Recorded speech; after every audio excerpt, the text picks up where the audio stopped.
Allora, ciao a tutti e bentornati sul canale. Oggi vi voglio fare un video riguardo le tasse, in quanto è periodo di tasse, tutti in America si trovano davanti a questa cosa e anche noi au pair. Non so se tutti voi sapevate questa cosa, ma ebbene sì. Per il nostro anno au pair ci troviamo davanti al fatto di dover pagare delle tasse allo Stato americano. Prima di tutto, come funziona? Praticamente l'IRS, che è l'agenzia che si occupa appunto delle tasse, ogni anno rilascia le istruzioni ufficiali, che vi lascio il link in descrizione, per pagare le tasse. Lì ci sono scritte tutte le informazioni. Fate conto che anche le agenzie au pair comunque vi aiutano e vi mandano delle istruzioni molto utili per compilare le tasse. Quando? Allora, le tasse si pagano sempre per l'anno precedente, quindi varia molto in base a quanto tempo siete effettivamente state negli Stati Uniti, e quindi di conseguenza un diverso importo in base a quando siete arrivate. Vanno pagate per l'anno precedente. Ogni anno si pagano le tasse per l'anno precedente fino al 31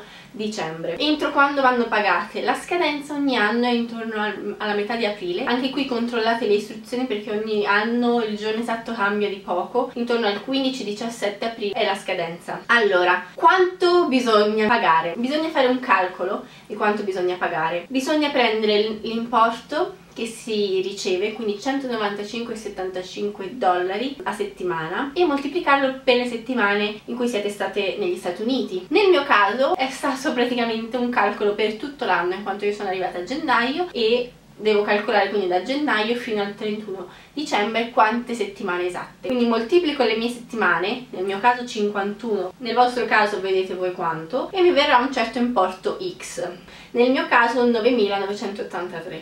A questo importo gli va sottratto un certo sconto che l'IRS ci dà, che è la personal exemption, e solitamente è 4.050 dollari. Quindi la nostra cifra X gli va sottratto 4.050 e avremmo il risultato quindi finale, cifra su cui calcolare poi le tasse. Se l'importo, quindi il vostro importo, è inferiore di 4.000, non dovete pagare nessuna tassa per quell'anno. Prendete la vostra cifra e andate a vedere nelle tabelle delle istruzioni in fondo. Trovate questa tabella dove ci sono varie fasce. Andate a vedere il vostro importo dove rientra e da lì scoprirete l'importo che dovete all'IRS.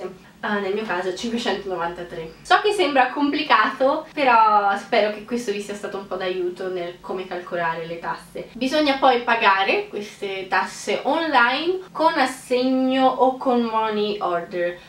Scegliete voi quale preferite. Io personalmente ho pagato online. Nelle istruzioni trovate i vari siti su dove potete andare a pagare. Assicuratevi che sia appunto un sito ufficiale dell'IRS. Pagate, compilate il modulo. Per compilare il modulo, vi ripeto, ci sono le istruzioni molto utili delle agenzie au pair che inviano ogni anno. Abbastanza semplice, ma qualche domanda può essere d'aiuto, appunto, vedere cosa bisogna mettere. State attenti anche a un'altra cosa: in America funziona che in matematica da loro mettono la virgola al posto del punto. Fanno il contrario fondamentalmente, virgola al posto del punto e punto al posto della virgola.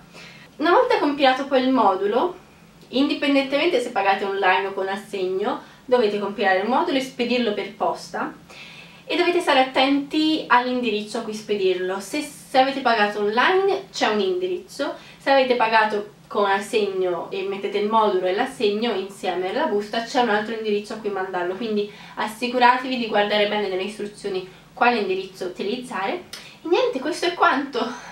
Ce l'avete fatta. Io personalmente ho appena finito di fare tutto ciò e quindi che bello, sono libera, e perciò ho pensato di fare questo video. Spero vi sia stato in qualche modo utile. Vi ripeto, non ci capisco niente di tutta questa roba, ci ho impazzito fino a intenderci qualcosa pure io, quindi non prendete per oro colato quello che dico. Andate sempre a leggere le istruzioni dell'IRS, oppure contattate qualcuno che fa questo di professione. Quindi niente, noi ci vediamo nel prossimo video. Ciao!